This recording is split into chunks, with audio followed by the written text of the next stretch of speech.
No matter where you get your news from, I'm willing to bet you heard someone say home prices will fall this year.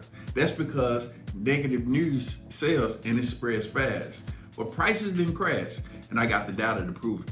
This chart here shows the 2023 year-end home prices forecast from 7 expert organizations.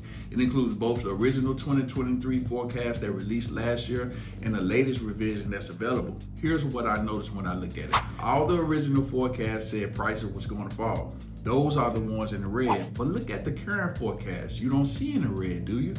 That's because none of them still think prices will fall. They all say now that by year end, prices are going to net and show a positive growth. That's a pretty significant change. What that tells me is that prices were a lot more resilient than they originally expected, and that's good news. We can help you get ahead of the next round of negative headlines so we can stop the fear before it starts. I also know exactly what's happening with the Hampton Roads prices. So to get a free market evaluation to find out what your home is worth in today's market, call or text us today and start packing.